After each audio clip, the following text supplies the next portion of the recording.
Morning. Today is January 20th, Tuesday. And okay, the first day of Shvat, right? Let's get started. Second day of Shvat. Okay. So we're in Daniel, Perek Aleph, Pasuk Aleph. Okay, let's get started. So let's just go back and we'll lead us into Perek Yud that we did yesterday. Was leading into it, was talking about how Daniel he has this vision and he keeps on fainting and he's just taken by it. And now it doesn't really talk too much about it. It says, how Daniel, how Gabriel was. It says in the beginning how Gabriel was he couldn't come down even though Daniel was davening because he was trying to daven that the Melch Paras shouldn't keep going. Should kind of end Paras, and Gabriel was there to help at Paras. And Michal got involved, and once Michal was with him, then he said, okay, and he went to Daniel. The whole back and forth yesterday, but he didn't actually say the vision. Now we're going to get to the vision. So let's just go back for a minute. So until now, we had four visions, right? The first vision was the one with the beast, right? The four beasts. And we said that was referring to Paras and Madas. Paras and Madas. Then we said we had the goat and the ram. That was the vision of Paras and Yavan, right? How Alexander will come and will attack, right? Alexander is the big horn, and he's going to attack the ram, right? Which is Paras. That was the third one we said was the nevuah of the 70 times 7, which means 490 years until the Geula. And we said just a quick chazar. We said it's referring to from the time of Nebuchadnezzar until after Bayis Sheni, which is going to be 490 years. Which at that point the Geula could have came if Klal Yisrael didn't tshuva. And the fourth one is now. This is the final vision of Daniel. Okay. Vani b'shnas achas dayavish. Now who's talking? Gabriel's talking. Malch Gabriel's saying, and now during the first year of Dayavish Hamadai, Amdi, I stood up. Me, Gabriel, I came, and I came to help Michal. Michal, we know, is the Malch that always helps Klal Yisrael, and basically, Paras like we said before, was trying to get power against Klal Yisrael, and Michal went and he came to help out Klal Yisrael, and that essentially ended Paras Madai. And we even said yesterday at the end of the Nevuah, at the end, which is the beginning of the Nevuah, we said that he told him that the next one that's going to come is going to be Yav, which is Greek, and there I can't help you in Greek, but at least I'll tell you what's going to happen. At least I'll help you through it. You'll know what's going to happen. And today we're going to say what's going to happen during Yavan. That's really what today's share is. The Nevuah is he's going to talk about. We'll see in a second. Okay.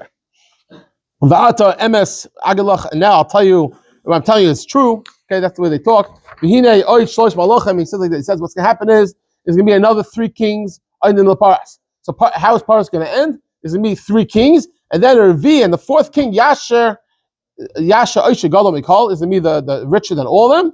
Now who are these kings? So it's a big shaila how to learn it, but I'm just going to make it very simple. Who are the 4th kings? So who are the first 3? It's Kairish.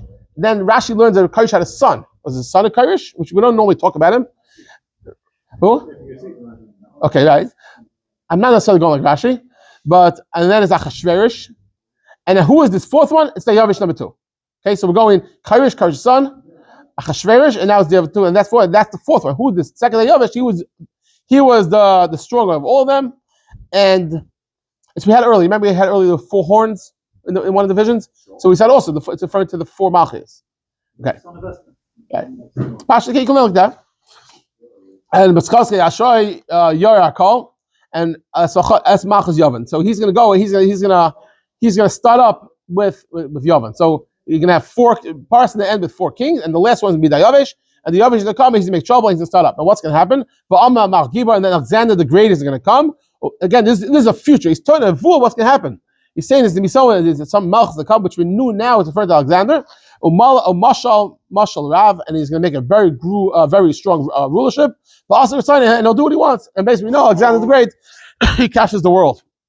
Now, Pasuk Dalid, and at its peak, we said that we had this earlier also. At Alexander, at the ripe age of 32 years old, he gets to Shabbat Mechuzai. Ka'amdai also means when it's established, meaning at its peak, he's going to die, and the kingdom will be broken, and the Tachatz Abaruchais Shemayim, and Alexander the Great, Paras Madai, again the last ruler, which started up, which is Dayavish, and then he starts up with Yavan, and then Yavan takes over, and then it gets split into 4, and but it gets taken over not by his offspring because he didn't have any children, Alexander. And it wasn't. It was much weaker. Hashem Mashal wasn't as powerful as the one that he ruled. Ki Sanasesh Machusay, because it's going to be uprooted. And it's to be given to there's also going to be other small kingdoms besides for these four. So again, what's going to happen is Yava and Greek is going to get divided into four, and maybe some other small ones. And we're going to focus now pretty much on two of the four. Okay, and that's the next few psukim. It's going to be what happens to these two of the four kingdoms of Greek. Got it? Okay. If you don't understand, it's also okay because it's extremely complicated. But just to understand the basic idea is that Yavan gets put into four, and now there's two that are strong. Now, of these two, we're going to talk about now. I was like, hey, so what happened was the king of the south will become stronger than the king of the north. Okay, min sarav, mashal rav, and he's going to overpower him. So again, there's going to be between the north and the south. There's going to be some sort of two people. And the north is going to win over the south. What does that mean? No, sorry, the south is going to win over the north. So what's going to happen? So just to understand, the south means Mitzrayim. Okay, Mitzrayim is Talmai HaMelech. The north is referring to Syria. Okay, you call them the Ptolemies and the Seleucids. Okay, that's the south and the north, or the north and the south. Okay, now what's going to happen is the south is going to have a fight with the north. We'll explain what it means in a minute. And then the south is going to win over. So Mitzrayim is going to win over Syria. Okay. Now, we'll go a little further. We'll explain what that means. Okay, Shanim, and at the end of a certain amount of time, Ischabru, they're gonna join together. Ubas Melech HaNegev, and the daughter of the king of the south, which is the daughter of Talmai from Mitzrayim, Tavia Melech Tzafani, he's to go ahead and make a peace agreement. And Amal Tzafan last make peace. Okay, let me explain the story that happened and or the prediction. So like this. So what's to happen like this? What happens is there's Mitzrayim and there's the north. There's Mitzrayim and the Syria. Now what happens is, so they had this war, south and north, and what happens is the south wins the north. Okay, done, over. Now the south, a few years later, he has an internal fight within his kingdom, and what happens is he says, you know what, I need help. I can't win this, and he goes ahead and calls the north and says, let's make peace with the north. Now what a peace treaty. Now what he does is he says, how we make a peace treaty? So he convinces the king of the north to divorce his wife, and he says, the king of the south says, my daughter is going to marry your wife. You marry you get divorced. So that happens, and then after a while he says, you know, I don't want to do this deal. And in the meantime, the king of the south already sent his daughter to the north, and she's stuck over there.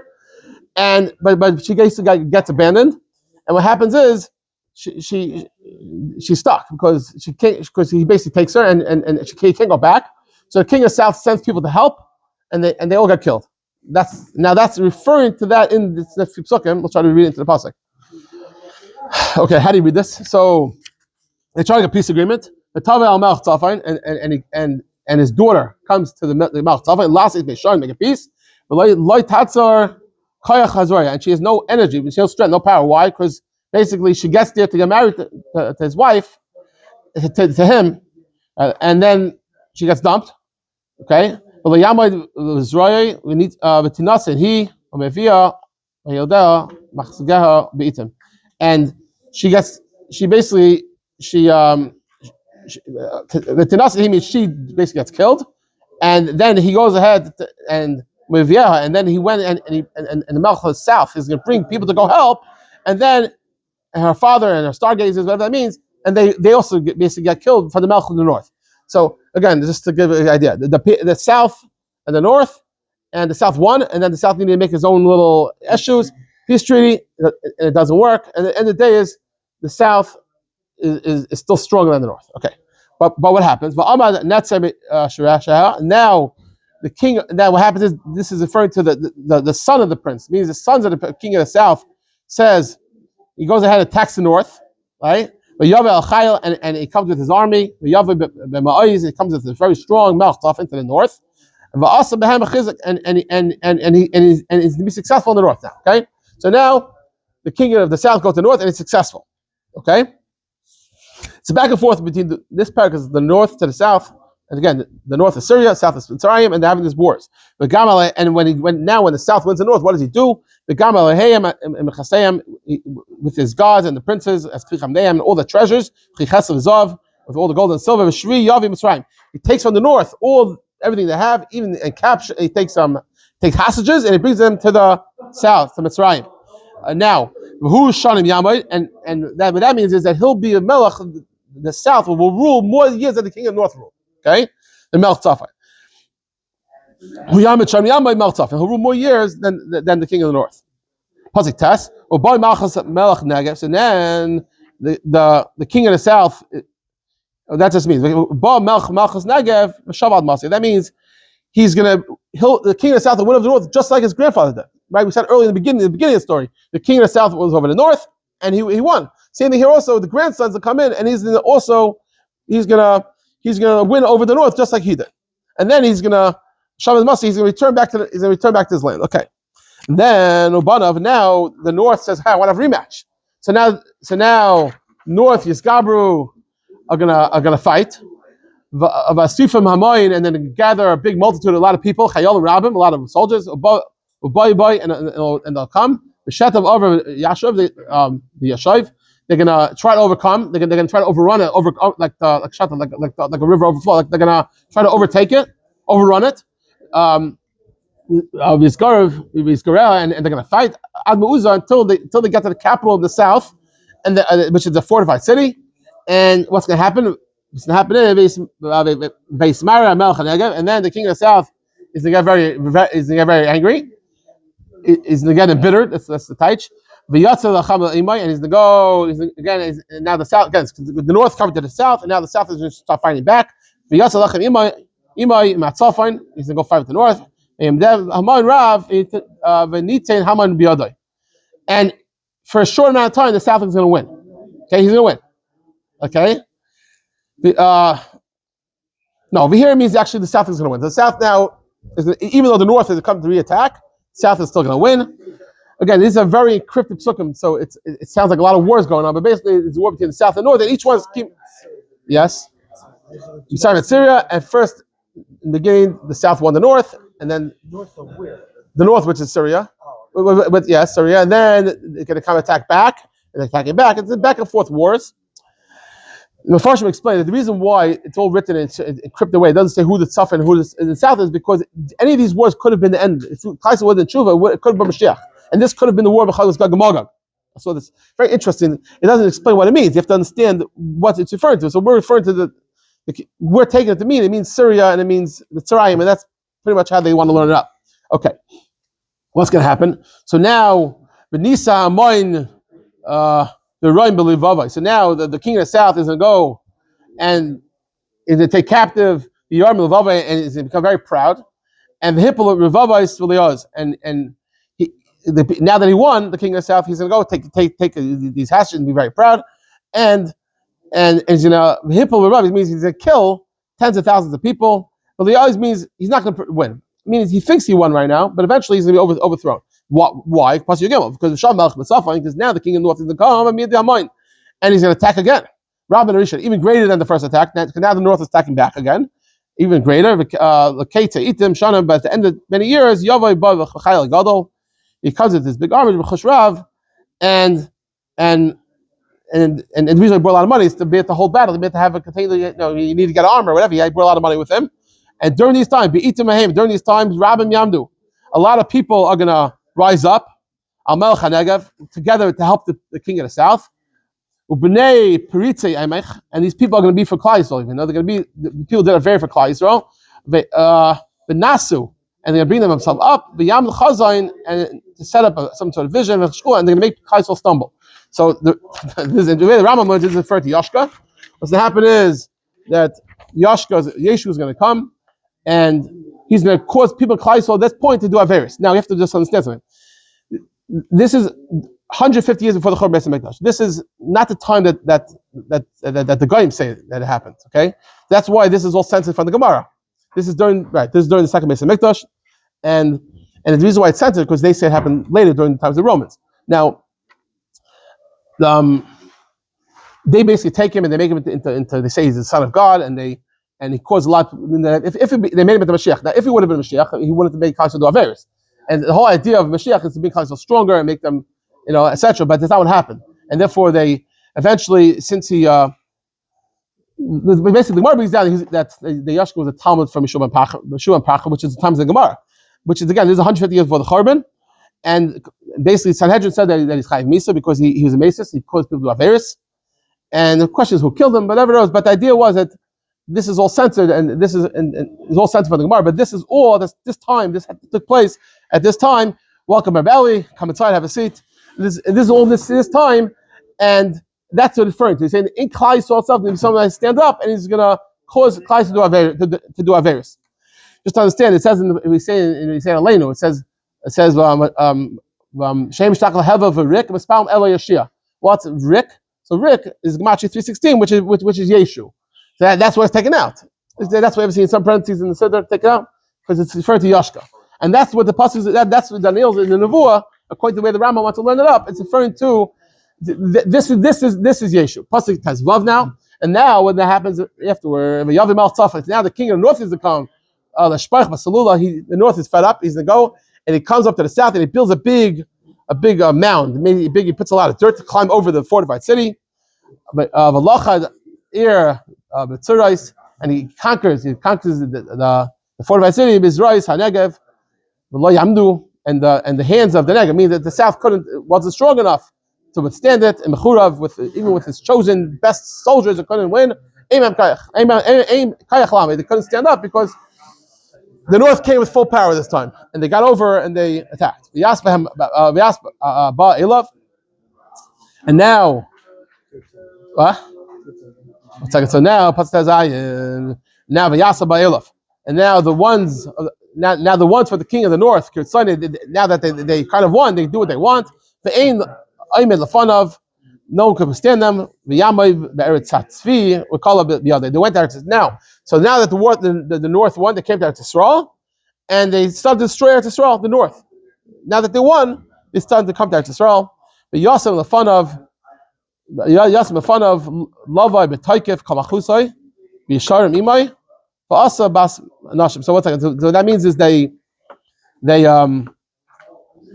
this is referring to the time of Chanukah now. So now the Yavanis, the people from Yava, they come, which are the people of the north. They try to convert Klal Yisrael to make them into Hellenites, right? They wanted to convert into the Greek culture, and Bas Nashim, which means Klal Yisrael, they try to convert Klal Yisrael. V'Yitaloi Lashchisa, and they wanted, and this is referring to Antiochus.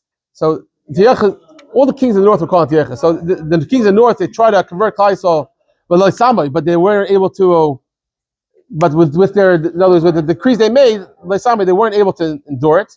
But and Klal Yisrael didn't accept the Greek culture, meaning they tried to convert Klal Yisrael at that time, and in times of Chanukah we know, and they weren't able to. If you realize, this is way before that. This is a nevuah of Daniel. So he's already saying the nevuah of what's to happen with Yavan, what's to happen with Chanukah, the whole thing before. Pazi Yuches v'Yashav of a Yasem Panav Le'im. And then he's going to go ahead, and he's going to go towards. This Melech is going to go towards the islands. Antiochus, yes. Saying that he will succeed. So he's been succeeding in killing a lot of people, but he's not succeeding in converting them. That's what it means. It says they're going to go to Hashchasa, but it means they're not going to be able to get them to convert and actually ultimately they won't succeed. We're talking about the king of the north. Antiochus were in the north, and then now that they won over the south, so now at the times of Chanukah they came down to Israel and they tried and they destroyed. They did destroy. You have to realize there's many ways to learn this up. So I'm going with one shot that I can read through it in the psukim. So now so again he's going to be able to destroy the Klal Yisrael, but he's not going to be able to convert everybody, and the Greek culture won't be accepted. V'Yasem Panav, V'Iyim, V'Lachad Rabbim.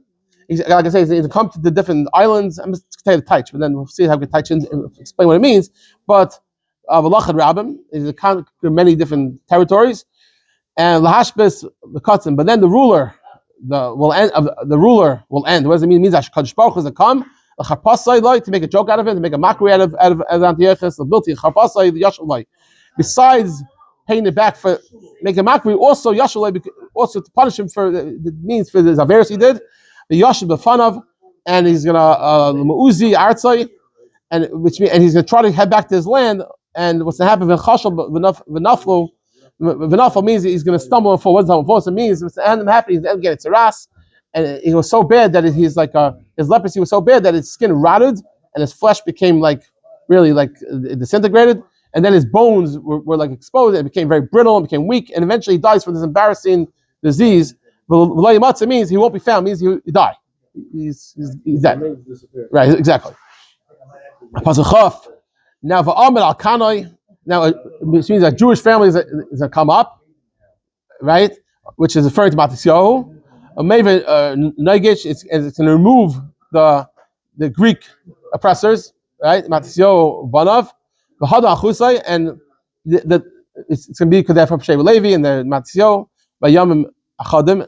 It's going to be for a short, B'Yamim Achadim for a very short amount of time, and V'yishber, but eventually they're going to be broken apart. Now what happened? But it's going to happen not because of any anger or other nations. It happened not even because of war. It was internal hostilities within Matisyahu's, which either two things. Either it happened because they want to call themselves kings, Malachim, but really that is referred to Sheva Yehuda, and therefore Sheva Levi. So they're the Kahanim.